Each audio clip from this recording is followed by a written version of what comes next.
तो आज हिंदी साहित्य का जो तीसरा वीडियो है, यानी जो तीसरा पार्ट है, उस पे हम लोग क्या करेंगे, डिस्कस करेंगे। ठीक। अभी हम लोग क्या कर रहे हैं, कॉम्पिटिटिव एग्जाम के अकॉर्डिंग हम लोग का जो वनडे एग्जाम होता है, फॉर एग्जांपल जैसे एंट्रेंस से रिलेटेड परीक्षा हो या आपका यूपीएसआई और जीडी का परीक्षा हो, तो उसके सिलेबस के अकॉर्डिंग हम लोग लिटरेचर अर्थात साहित्य को, हिंदी साहित्य को डिस्कस कर रहे थे। तो पहले तो हम लोग हिंदी साहित्य का जो है इतिहास पढ़े थे, उसका नामकरण पढ़े थे, उसका वर्गीकरण पढ़े थे, और किन किन विचारकों ने कैसे कैसे उसको विभाजित किया है, वो सारा चीज हम लोग पढ़े थे। दूसरे वाले पार्ट में हम लोगों ने जितना वर्गीकरण हुआ है, जैसे आदिकाल, भक्तिकाल, रीतिकाल और आधुनिक काल, उस पे हम लोग क्या कर रहे थे, एक विस्तृत चर्चा कर रहे थे। मतलब जो भी चीजें हैं उसका जो एग्जाम के अकॉर्डिंग इंपॉर्टेंट है, उस पे हम लोग क्या किए थे, एक एक पॉइंट पे चर्चा किए थे। जैसे कल आदिकाल की ही बात की जाए तो हम लोगों ने पढ़ा था कि आदिकालीन कविताओं को क्या किया गया है, कई वर्गों में विभाजित किया गया है। जैसे सबसे पहले सिद्ध साहित्य, नाथ साहित्य, रासो साहित्य, प्रकीर्ण साहित्य और अपभ्रंश साहित्य, है ना। तो इन साहित्यों के बारे में कल चर्चा हुआ था। साथ ही हम लोग पहुंच गए थे कहाँ, पूर्व मध्य काल अर्थात भक्ति काल में। और भक्ति काल में हम लोगों ने कुछ चीजें पढ़ी हुई थी, जैसे कि भक्ति काल का नामकरण क्या कैसे हुआ, विशेषता क्या है, विभाजन क्या है, वहां तक हम लोग चीजों को डिस्कस किए थे। तो आज भक्ति काल से हम लोग स्टार्ट करेंगे और लगभग 40 से 45 मिनट तक उस चीज पे हम लोग चर्चा करेंगे। ठीक है। जहां तक ये चीजें पहुंचेंगी, चाहे रीतिकाल या आधुनिक काल तक, जो भी आपके परीक्षा के दृष्टिकोण से महत्वपूर्ण है, उन सारे बिंदुओं पर हम चर्चा करेंगे। हम बार बार आपको इंडिकेट करते रहेंगे कुछ पॉइंट्स के लिए, तो आप उसको नोट्स जो है करते रहिएगा। क्योंकि जो पीपीटी बनता है, जो नोट्स होता है, वो बनता है क्या, पूरा का पूरा बना हुआ है टीजीटी और पीजीटी के लेवल का। तो आपको उतना डीपली पढ़ने की आवश्यकता नहीं है। बस कुछ बेसिक इंफॉर्मेशन है जो आपके नॉलेज लेवल का है, और कुछ अंडरस्टैंडिंग लेवल का इंफॉर्मेशन है। तो इन दोनों इंफॉर्मेशन को आपको क्या करना है, नोट करना है। ठीक। तो चलिए भक्ति काल पहुंचते हैं हम लोग। और भक्ति काल पे कल हम लोग कई सारे बिंदुओं पे चर्चा कर लिए थे कि भक्ति काल क्या होता है।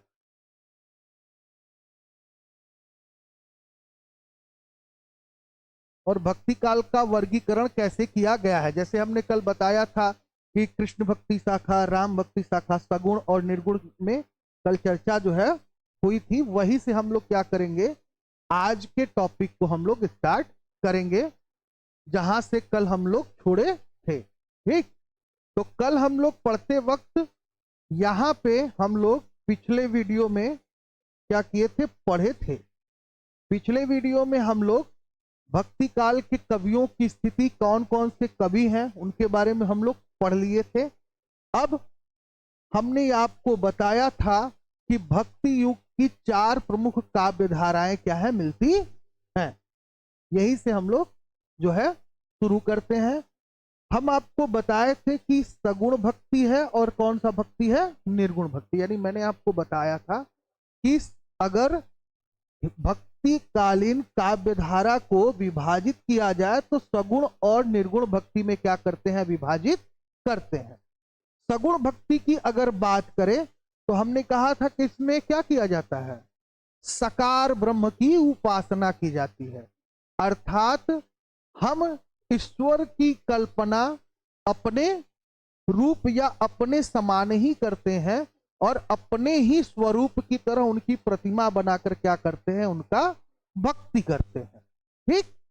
निर्गुण की बात करें तो निर्गुण में क्या है, ये निराकार ब्रह्म की बात कर रही है। हालांकि निराकार को दर्शन और धर्म विभाजित अगर आप परिभाषित करेंगे तो इसका परिभाषा कई निकलता है।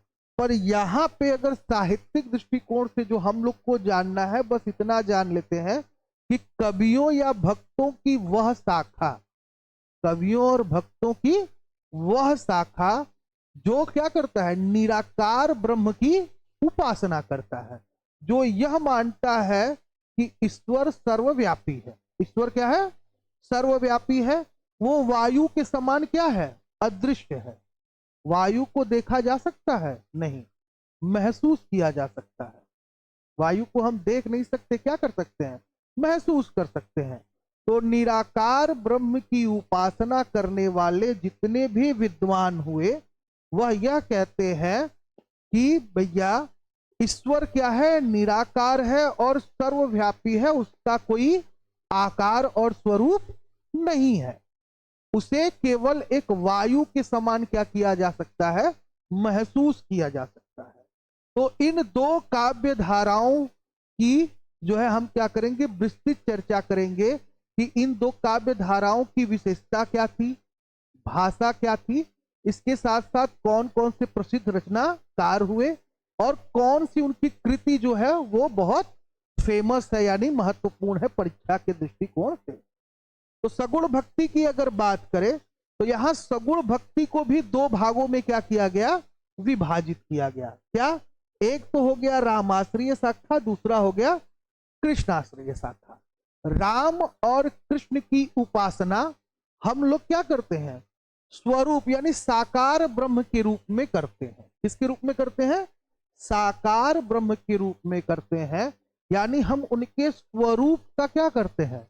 भक्ति करते हैं। ठीक। यही अगर निर्गुण भक्ति की बात करें तो निर्गुण भक्ति की भी दो शाखाएं आ जाती हैं। एक है ज्ञानाश्रय शाखा, जिसको संत काव्य धारा कहा जाता है। क्या कहा जाता है? संत काव्य धारा। और इस संत काव्य धारा में दो व्यक्तियों का नाम बड़ा महत्वपूर्ण है, कबीर, रैदास और दादूर। कबीर, रैदास और दादूर। ठीक। कबीर की पंक्तियां संत काव्य के धारा के अंतर्गत आती हैं और वह ईश्वर के स्वरूप की चर्चा नहीं करते, वो निराकार ब्रह्म की उपासना पर क्या करते हैं? बल देते हैं। वैसे ही रविदास की एक पंक्ति बहुत ही फेमस है, जब मन चंगा तो कठौती में गंगा। मतलब ये क्या है? आस्था और भक्ति का क्या है? प्रतीक है कि भाई जब आपका पत्थर में भी अगर आस्था है तो उसमें भी ईश्वर विद्यमान है। तो ये क्या है? निराकार ब्रह्म की उपासना करता है ना, मतलब हर चीज में ईश्वर को देखना। तो यहां पे दो आ जाता है। अब दूसरा जो है उसको कहते हैं हम लोग प्रेम आश्रय शाखा, यानी सूफी काव्य धारा। सूफी काव्य धारा की अगर बात करें भारत में, तो सूफी काव्य धारा का उदय हुआ मध्यकाल में। कब हुआ? मध्यकाल में। मध्यकाल में जब इस्लाम धर्म का प्रचार और प्रसार हो रहा था, तो उसी में से कुछ वर्ग ऐसे हुए जो ईश्वर को क्या करते थे? प्रेम स्वरूप पूजते थे। उनका ये मानना था कि हम ईश्वर के प्रेमी हो गए, यानी हम ईश्वर के प्रेम में खो जाना या प्रेम के माध्यम से ईश्वर को प्राप्त करने का मार्ग।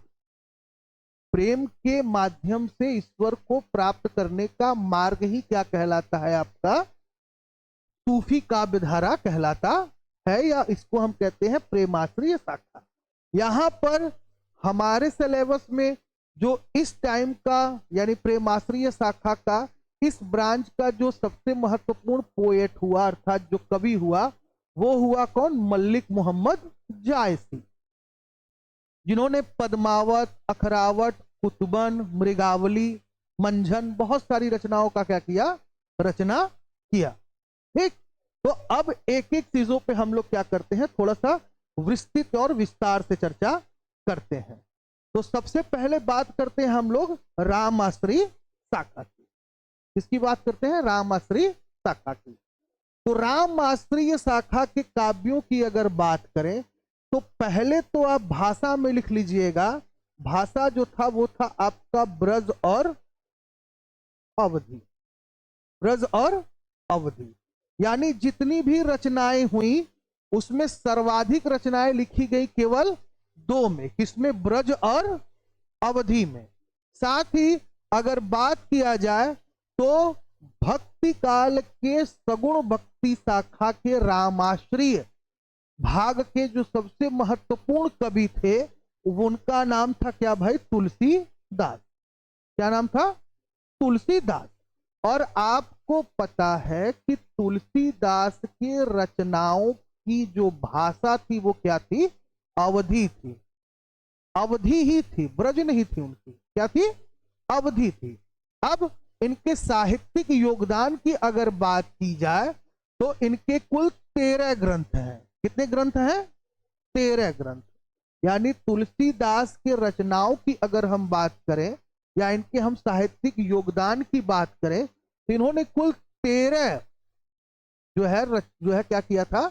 रचनाएं रची थी, जिसमें सबसे पहले आता है आपका दोहावली, कवितावली, गीतावली और कृष्ण गीतावली, विनय पत्रिका, राम लला, नहछु, वैराग्य, संदीपनी, वरवय, रामायण, पार्वती मंगल, जानकी मंगल, हनुमान बाहु, रामाज्ञा, प्रश्न और रामचरित्र मानस। ठीक, इतनी रचनाएं हैं जो कि किससे रिलेटेड है? आपके तुलसीदास से। तुलसीदास ने कुल इतनी रचनाएं जो है लिखा था। और इन्हीं रचनाओं में से कई बार एग्जामिनर हमसे प्रश्न पूछ लेता है। वो साहित्य का नाम दे देगा या रचना का नाम दे देगा, वो पूछ लेगा भैया हनुमान बाहुक किसकी रचना है या जानकी मंगल किसकी रचना है। कुछ तो जो है कि बहुत फेमस है, इतना तो हर छात्र को याद होता है, रामचरितमानस, पार्वती मंगल, जानकी मंगल और विनय पत्रिका। ठीक, इतना लगभग मुझे लग रहा है कि कवितावली दोहावली भी याद रहता है। लेकिन अगर हम बता रहे हैं, ज्यादातर छात्रों से अगर पूछ लिया जाए कि कृष्ण गीतावली किसने लिखा था तो वो कंफ्यूज हो जाएंगे, वो तुरंत सूरदास की तरफ भागेंगे, क्योंकि तुलसी का संबंध तो राम से है। तुलसी ने जितनी रचनाएं लिखी राम पर लिखी, और उनके जितने आराध्य, मतलब उनके जो आराध्य थे वो कौन था? राम थे। तो कृष्ण को उनसे रिलेट करना बहुत कम लोग ही रिलेट कर पाएंगे। अगर हम लिख दें कि कृष्ण गीतावली के रचनाकार कौन है, ऑप्शन दे दें आपको तुलसीदास, सूरदास, नाभादास, कुंभनदास, तो मैं बताऊं कि तुलसी बहुत कम लोग ही मारेंगे। सबका डाउट किस पे जाएगा? सूरदास, नाभादास या कुंभनदास पे, क्योंकि तीनों ही क्या थे? कृष्ण आश्रय शाखा के कवि थे। ठीक, तो यहां पे आप राम आश्रय शाखा के जो कवि है उसके बारे में आप जान लिए। तो पहला कौन कवि हो गया भाई? तुलसीदास। अब दूसरा जो कवि है उनका नाम क्या है? नाभादास।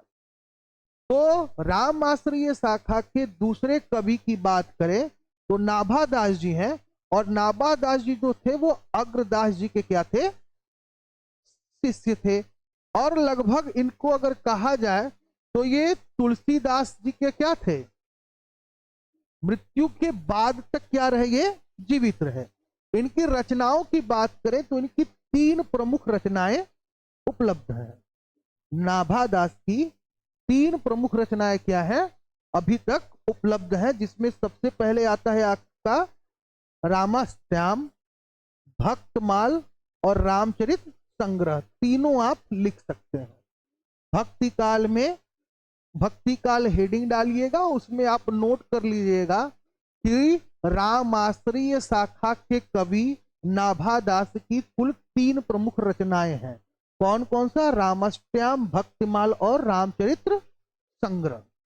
ये 3 रचनाएं हैं जो रामाश्रय शाखा की हैं। और किसकी है? तो भैया है किसका? नाभादास का। तो 2 यहाँ पे लेखक तो हमारे हो गए। अब तीसरे लेखक की अगर बात करें तो तीसरा लेखक हमारा जो रामाश्रय शाखा का आता है प्रसिद्ध कवि, वो आता है स्वामी अग्रदास।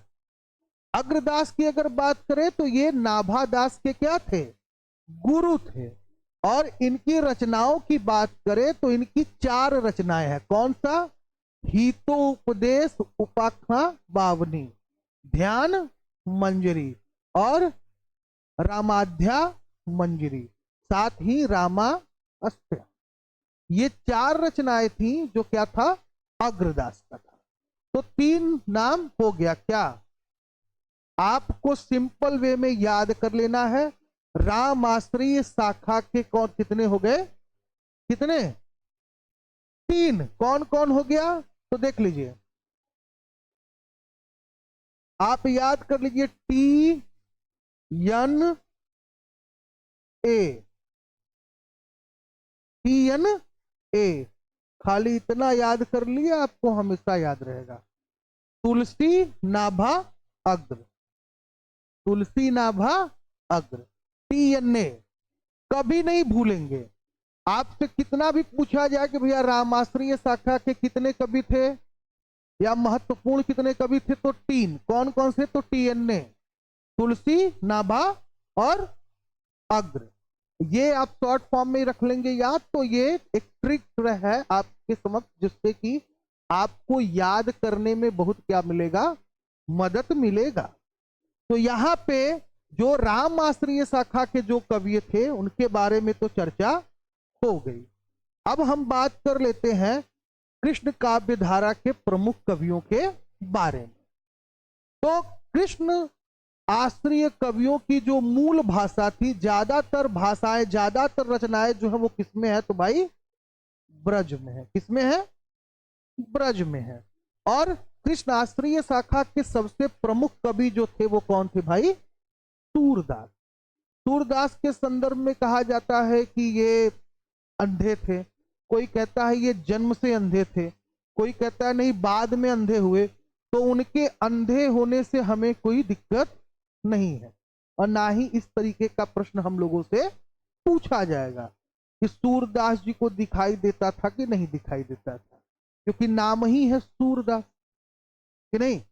अब इनकी जितनी भी रचनाएं हैं वो सभी रचनाएं किस भाषा में है, तो ब्रज भाषा में है। किस भाषा में है, ब्रज भाषा में है। और इनकी रचनाओं की अगर बात करें तो कहा जाता है कि इनकी पूरी रचनाओं को 3 पुस्तकों में क्या किया गया है, संकलित किया गया है। कितनी पुस्तकों में, 3। पहली पुस्तक की बात करें तो है सुर सरावली, जिसमें 1103 पद हैं। दूसरा जो है वो क्या है, साहित्य लहरी। और तीसरा क्या है आपका, सुर सागर। तो सुर सरावली और सुर सागर और साहित्य लहरी, यानी SSS। और देखो ऐसे याद करो, यस इक्वल टू SSS, मतलब सूरदास क्या हो गया, सुर सरावली, उसके बाद साहित्य लहरी और सुर सागर ना। तो ये आपका याद करने का दूसरा ट्रिक हो गया। तो हम लोग 2 बिंदुओं पे क्या कर लिए, चर्चा कर लिए, ठीक। अब यहां पे क्या हुआ कि पहला कवि जो था कृष्णाश्रय शाखा का वो तो हो गया क्लियर, जिसका नाम क्या था, सूरदास। और उनकी रचनाओं के बारे में भी हम लोग चर्चा कर लिए। अब आगे अगर बात किया जाए कृष्णाश्रय शाखा के कवियों की, तो उसमें नाम आता है कुंभन दास का, नंददास का और रसखान का, और किसका आता है, मीरा का। तो कृष्णाश्रय शाखा के कवियों की संख्या है ज्यादा। क्या है, ज्यादा है। तो पहले कौन आ गया, प्रधान कवि, मूल कवि कौन, सूरदास। उसके बाद कुंभन दास, नंददास और रसखान और मीरा। अब कुंभन दास की अगर बात करें तो इनसे ये फैक्ट बहुत इंपॉर्टेंट है जो परीक्षा में पूछता है। कुंभन दास अष्टछाप के प्रमुख कवि थे। अष्टछाप की स्थापना किसने की थी, सूरदास। सूरदास भी नहीं ना, अष्टछाप कवियों की जो है वो किसने, अष्टछाप का वो भी सदस्य थे।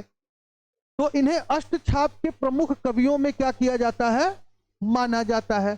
साथ ही इनके जो पद है वो बहुत फुटकल पद मिलते हैं। फुटकल मतलब जान रहे हैं, छिटपुट छिटपुट, 1 2 4 रचनाएं ऐसे मिलते हैं।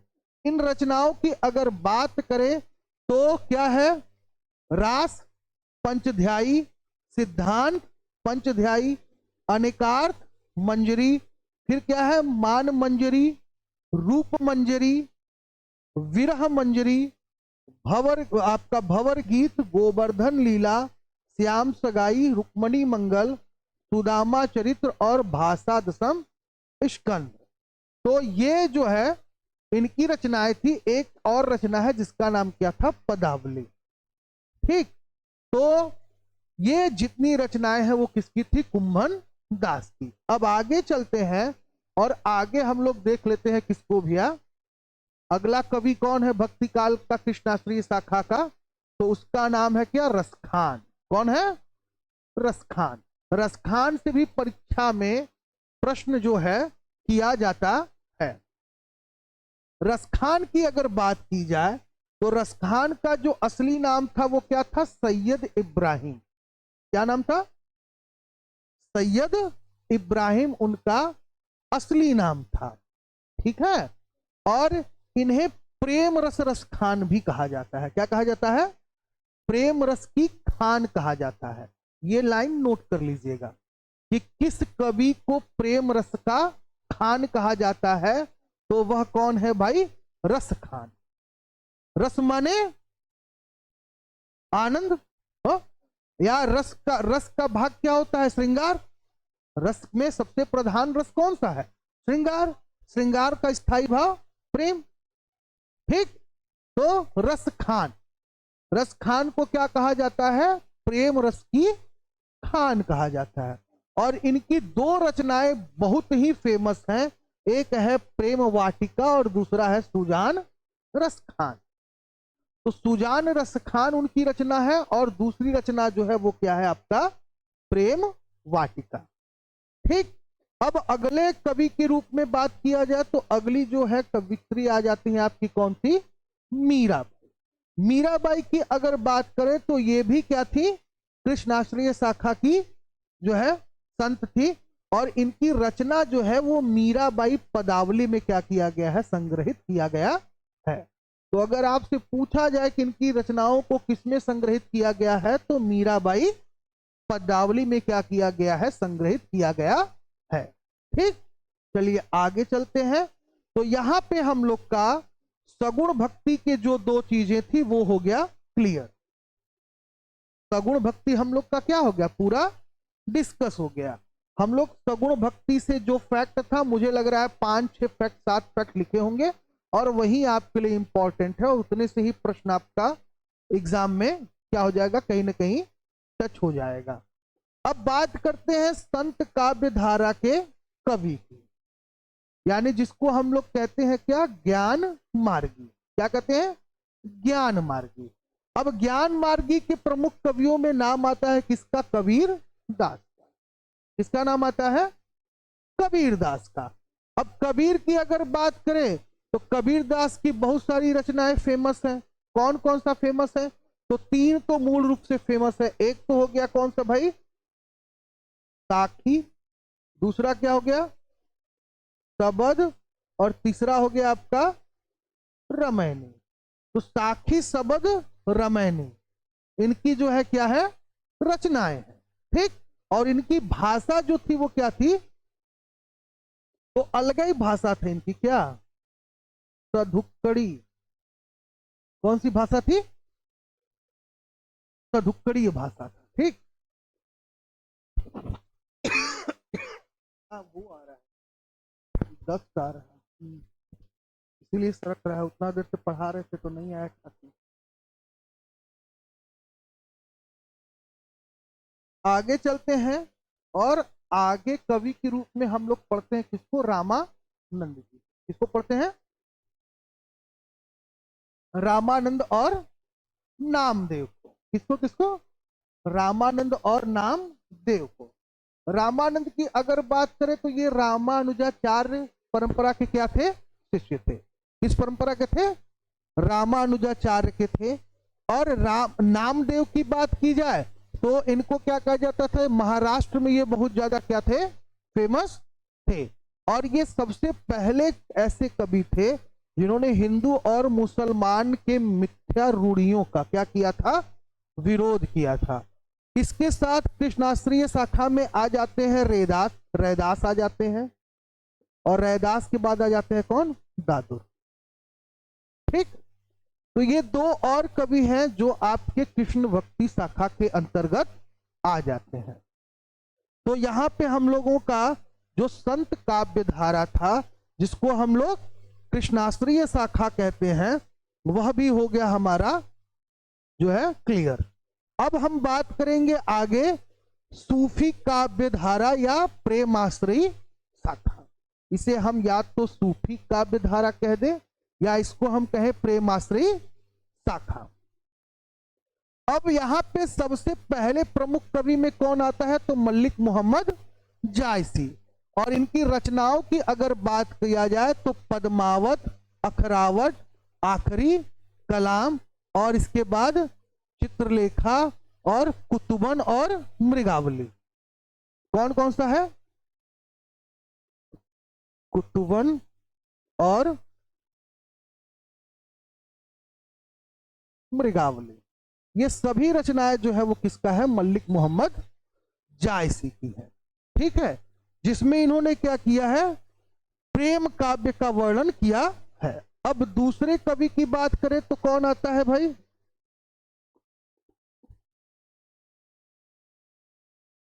मुल्ला दाऊद। मुल्ला दाऊद की अगर बात करें तो इनकी रचना जो फेमस है उसका नाम क्या है, क्या है, चंदायन। अगला कवि जो है ये कुतुबन है, जैसे कुतुबन और मृगावली हम यहीं पे बता दिए थे आपको। तो मलिक मोहम्मद जायसी की रचनाओं के साथ साथ कवि में कौन आ गया, मलिक मोहम्मद जायसी के बाद जो वहां पे वो सुधार कर लीजिएगा कि जो कुतुबन थे वो कौन थे, प्रेमाश्रय शाखा के क्या थे, कवि थे। और उनकी जो रचना थी वो कौन सी थी आपकी, तो मृगावती थी। ठीक, तो यहां पे क्या हो गया कि भक्ति काल के जितने भी कवि थे उनके बारे में हम लोग अच्छे से चर्चा कर लिए। अब भक्ति काल में अन्य कवियों का भी नाम आता है जो कि हमारे एग्जाम के पर्पज से इंपॉर्टेंट नहीं है। ठीक है, जैसे कि कुछ है, एक दो हम आपको बता देते हैं जिसको जान लीजिए। एक लिख लीजिए केशव दास। केशव दास नाम सुने होंगे, इनसे भी कई बार प्रश्न पूछ लेता है। तो केशव दास भी भक्ति काल के कवि के रूप में क्या किए जाते हैं, जाने जाते हैं या माने जाते हैं। ठीक, और इसके अब्दुल रहीम खान खाना ये सब आपको बिल्कुल पढ़ना नहीं है। ठीक है, कादिर बख्श ये सब इन लोगों को पढ़ना नहीं है। सैयद मुबारक अली ये बनारसी दास कोई मतलब नहीं है। ठीक, तो इतना जितना था वो आपको हमने बता दिया है। इसके बाद आपका यहाँ पे आख्यान काव्यों का वर्णन दिया गया है। ये टीजीटी और पीजीटी के छात्रों के लिए क्या है, महत्वपूर्ण है, आप लोग के लिए महत्वपूर्ण नहीं है। अब अगले वर्गीकरण की बात करें तो इसे कहते हैं हम लोग क्या, उत्तर मध्यकाल, या इसी को हम लोग कहते हैं क्या, रीति काल, जिसका समय है 1650 से 1850 तक क्या किया जाता है, माना जाता है। अब इसकी विशेषताओं के बारे में बात कर लेते हैं। इसके साथ साथ इस वर्गीकरण का यानी इस भाग की जो भाषा थी वो क्या थी, साथ ही इसके अंतर्गत कौन कौन से लेखक या प्रसिद्ध रचनाकार हुए। हमारे लिए केवल हर भाग से यही इंपॉर्टेंट है कि उस भाग की विशेषता क्या रही, उस भाग की मूल भाषा क्या रही, उस भाग का प्रधान कवि कौन रहा और अन्य कवि कौन रहे और उनकी रचनाएं क्या रही। केवल ये 4 पॉइंट आपको पढ़ना है। जैसे आप कहते हैं अरे सर साहित्य वाला सिलेबस तो बहुत बड़ा है, लेंदी है। साहित्य बहुत बड़ा है, इसमें तो भाई कोई नो डाउट, बहुत बड़ा इसका सिलेबस है। लेकिन आपको नेट और टीजीटी पीजीटी के एग्जाम अगर देने हैं तो आपको उस स्तर से उसको पढ़ना होगा। लेकिन अगर आप कोई कॉम्पिटिटिव एग्जाम में लैंग्वेज एलिजिबिलिटी की परीक्षा दे रहे हैं, जैसे आपसे यूपीपी में क्या पूछा जाता है, भाषा योग्यता पूछा जाता है। अगर आपकी मूल भाषा हिंदी है तो भाषा योग्यता क्या है, यानी आप अपने भाषा के बारे में कितना जानते हैं, भाषा के बारे में कितना जानते हैं, उसके राजनीतिक महत्व के बारे में कितना जानते हैं, इसके साथ साथ उस भाषा की रचनाओं के बारे में कितना जानते हैं, उस भाषा के लेखक और कवियों के बारे में आप कितना जानते हैं। तो ये सारी चीजें आपको क्या किया जाता है, उसमें बताया जाता है। तो बहुत डीपली आपको पढ़ने की आवश्यकता उसे नहीं है।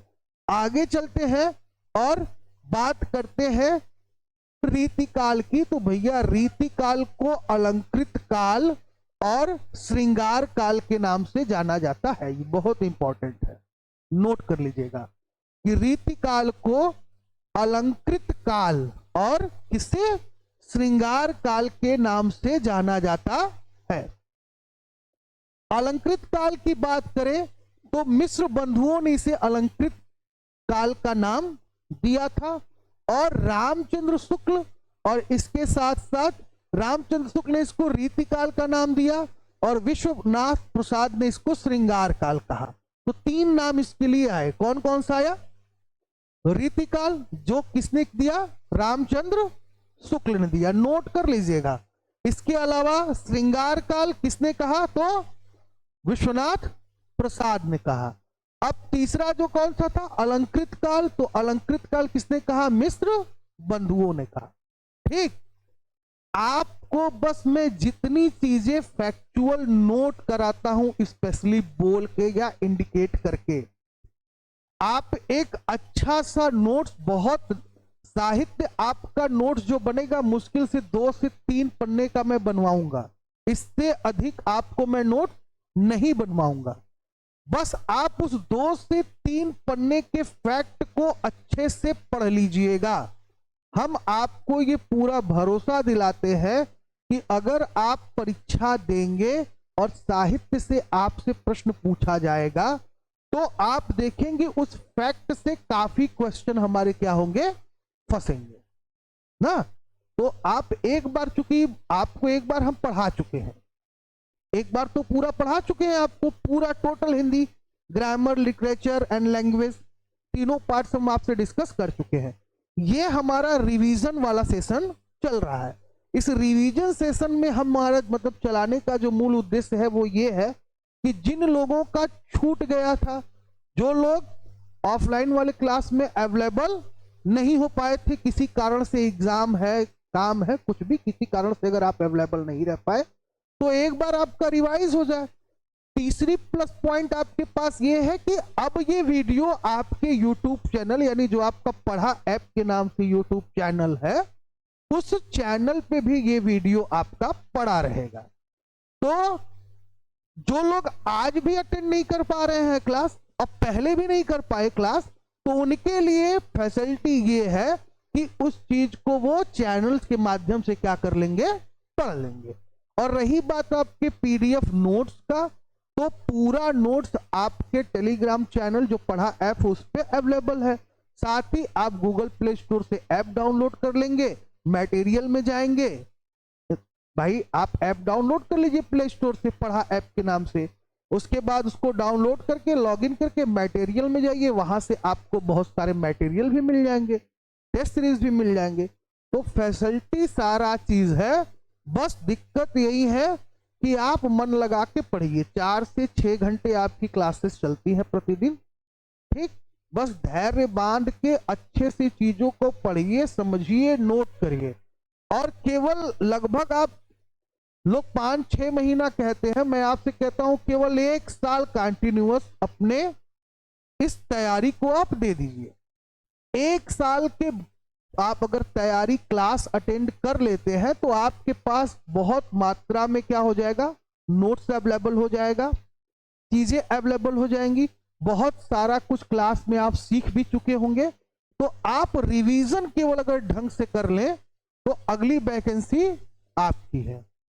बस यही रहे कि आपका कंटिन्यूटी बना रहे, रोज आवा जा, कौनो बहाने आवा, लेकिन रोज आवा क्लास में 3 घंटा 4 घंटा 5 घंटा जो तुम्हार क्लास चलत होके प्रॉपर वे में का करा समय दो।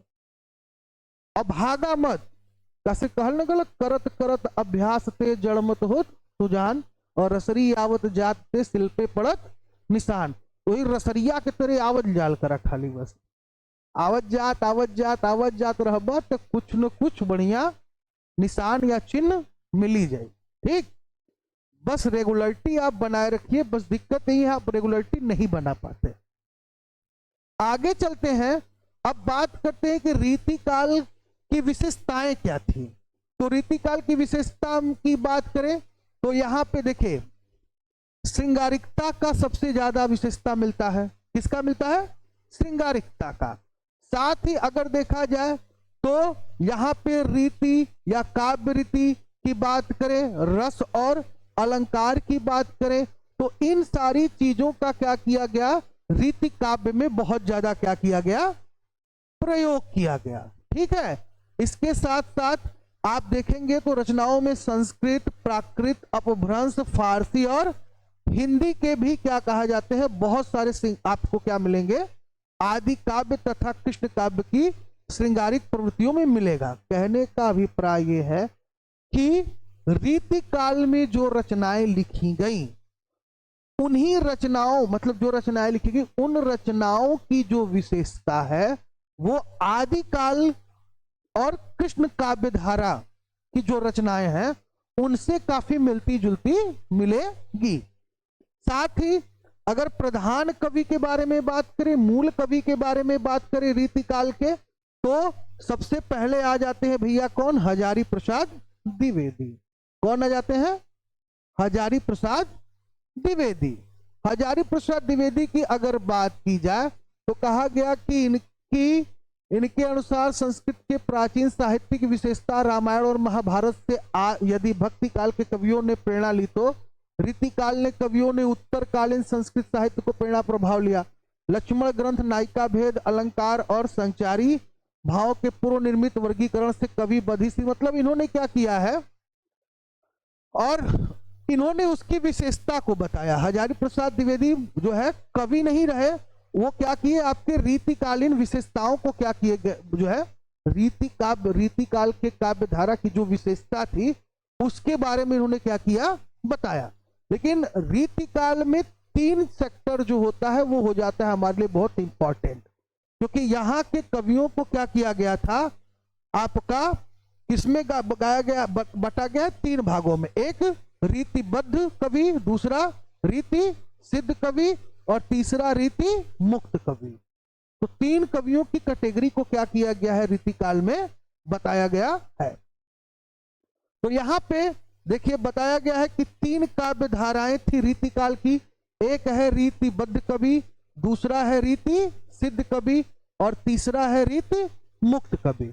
अगर रीतिबद्ध कवि की बात करेंगे तो यहां पे जैसे बात किया जाए तो सबसे पहले आ जाते हैं, देखिए रीतिबद्ध कवियों ने अपने लक्षण ग्रंथों को प्रत्यक्ष रूप से रीति परंपरा का निर्वाह किया, जैसे केशवदास, चिंतामणि, मतीराम और इसके बाद सेनापति देव।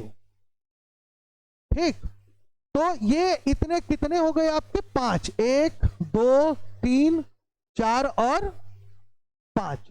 ये 5 ऐसे क्या हो गए? कौन से कवि हो गए? तो रीतिबद्ध कवि हो गए। ये सभी जो है रीतिबद्ध कवियों की कैटेगरी में आते हैं।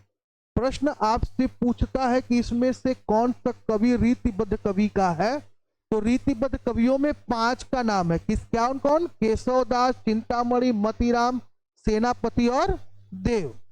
और ये तो कई बार परीक्षा में पूछा है कि केशवदास को कठिन काव्य का प्रेत किसने कहा था? तो आचार्य रामचंद्र शुक्ल ने।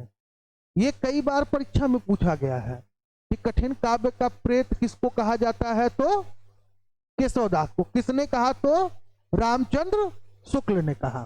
ठीक, अब इनकी रचनाओं की बात कर लेते हैं। ठीक है, तो यहां पे देखिए केशवदास का पूरा उनका दिया गया है, पूरा स्ट्रक्चर वो दिया गया है इनका, करके कहाँ जन्म हुआ, क्या हुआ, कैसे हुआ। तो इसको हमें बहुत डीपली पढ़ने की आवश्यकता नहीं है, बस इतना जान लेना है कि कौन कवि उसमें आता है। साथ ही अगर हम चिंतामणि की बात करें तो चिंतामणि की कुल 6 रचनाएं हैं जो बहुत क्या है? प्रसिद्ध है।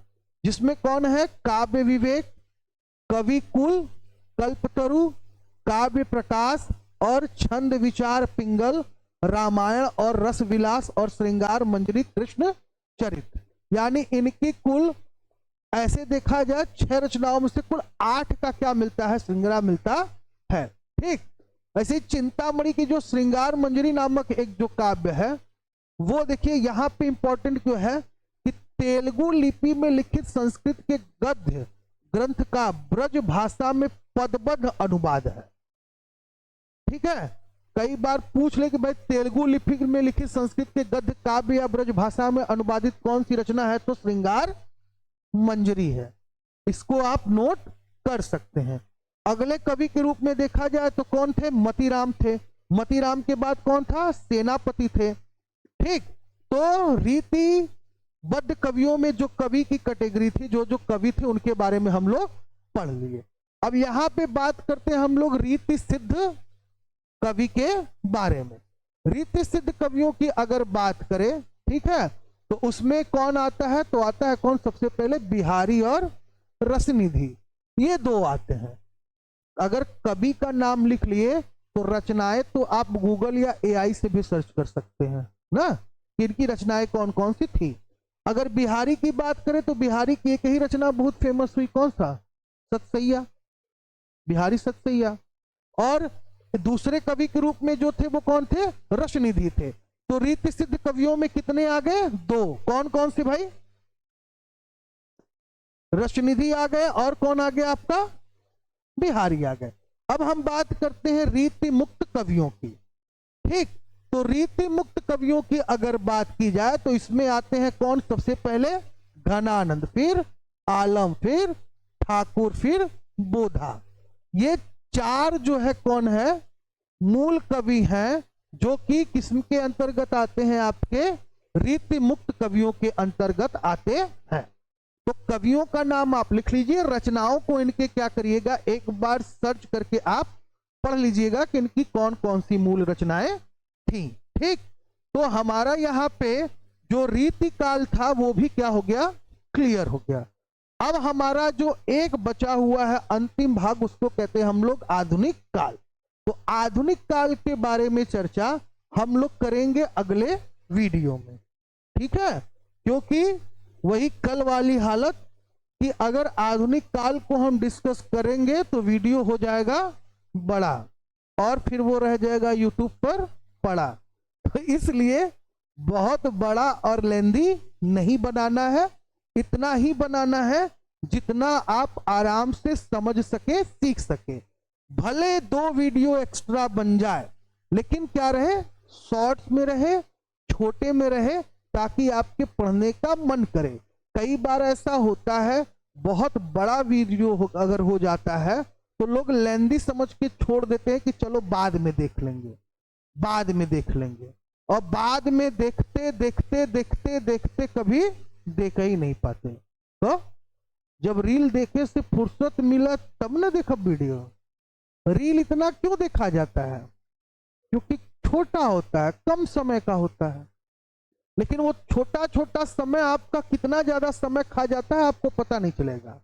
आप एक रील देखेंगे, उसके बाद स्क्रॉल करते करते करते कब 1.5 घंटा 2 घंटा बीत जाएगा आपको पता ही नहीं चलेगा। फिर से अरे 5 बज गया क्या, क्योंकि उसमें क्या होता है, देखिए मानव की, देखिए मनुष्यों की प्रवृत्ति समझिए, मनुष्यों की प्रवृत्ति समझिए। रील आपको मानसिक रूप से कैसे बीमार कर रहा है, आप एक किसी साइकोलॉजिस्ट से डिस्कस करिए, वो आपको बताएगा। रील मानव के अंदर, ठीक है, क्या कर रहा है, टेस्ट परिवर्तन का चस्का लगा दे रहा है। जैसे रील देखते हैं तो एक किसी और से रिलेटेड आया, एक कुछ और आ गया, अगला किसी और फील्ड से आ गया, तीसरा किसी और फील्ड से आ गया। अब आप 10 रील देखेंगे तो 10 एक फील्ड से नहीं है, 10 में किसी में कुछ है, किसी में कुछ है, किसी कुछ में, मतलब अलग अलग एरियाज से है। ठीक है, तो थोड़ा थोड़ा थोड़ा थोड़ा आप 10 मिनट में कई एरियाज के वीडियो देख लेते हैं। तो ऐसी मनोवृत्ति आपके अंदर डेवलप हो जाती है, फिर आप डिसीजन नहीं ले पाते।